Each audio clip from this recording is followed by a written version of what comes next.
প্রকৃতির এত বড় প্রেমিকা যে তাতে কীটনাশক দেওয়া হয়নি, গাছগুলোর অবস্থা এই হয়েছে। বুঝলে তো? এতে কি পাবে তুমি বলো? কিচ্ছু নেই, না বরবটি হয়েছে, না লাউ গাছ হয়েছে, না কোনো শাক। লাউ গাছটা যদি সার দিয়ে রাখো গাছটা ব্যাপক ব্যাপক হলে তো প্রচুর লোক নিবে, বিক্রি করা যাবে। ভুল কিছু বললাম? 5 টাকা করে আঁটি দিই না, তাতেই বিশাল লাভ হতো। কিন্তু কিছু করার নেই, কিছু বাঁচবে না, কিছু বাঁচার মতো অবস্থা নেই, সব লাল হয়ে গেছে। একটাও বাঁচবে বলে তো মনে হয় না। তোমার কি মনে হয়? বরবটিটা এরকম জলের জন্য। জল তো প্রতিদিন কত ঢালা হয়, জল ঢালা হয় না এটা ভুল কথা। আমার বাড়িতে জল ঢালা হয় প্রচুর। কি যে হয়েছে গাছগুলা, কি বলবো। অসুখ আমাকে হলি, আমি না হলে যোদ্ধা। এই গাছগুলা কেন হলি, তাই নয় কি? আর কি করা যাবে, আমি প্রকৃতির প্রেম নিতে একটু ঘোরাফেরা করছিলাম, তো হয়েছেই। হুফ, আমার গাছগুলো আর নাই, বড়ই কষ্টের ব্যাপার আমার। গাছগুলো হয়েছিল আর কি, পুরো গপ গপ করে হয়েছিল, মরে গেছে। না, লেবু কিনতে হচ্ছে কত করে জানো? 20 টাকায় 2টা, 10 টাকা করে পিস লেবু বাজারে। মানে কি অবস্থা!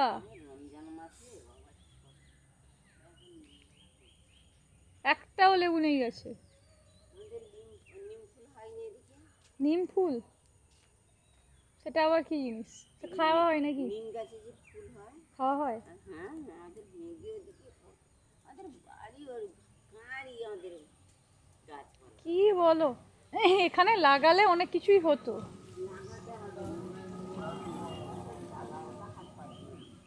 কিছুই হাত পাবে না। তো এই হয়েছে আমার কথা। এই সকালে হাঁটা চলা হয়নি। ওই বলেন, নায়ক নেহি খলনায়ক হুমে। এখন কি বলবো, মুখোশধারী অনেকই পাওয়া যাবে, তো জাস্ট ইগনোর। আমি আমার অসুখটাকেই আমার লাইফের খলনায়ক মনে করি।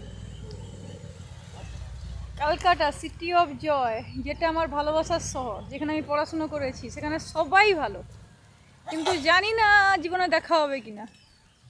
ঠিক আছে, জানা নেই কিছু, না তো পড়াশুনো করতে পারছি এখানে।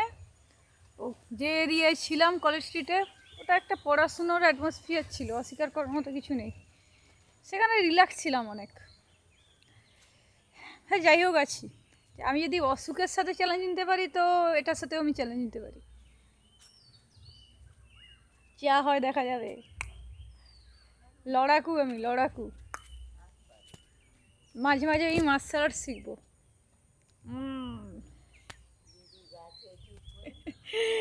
ঠিক আছে, চলো টাটা। একটা subscribe please, follow please, like please.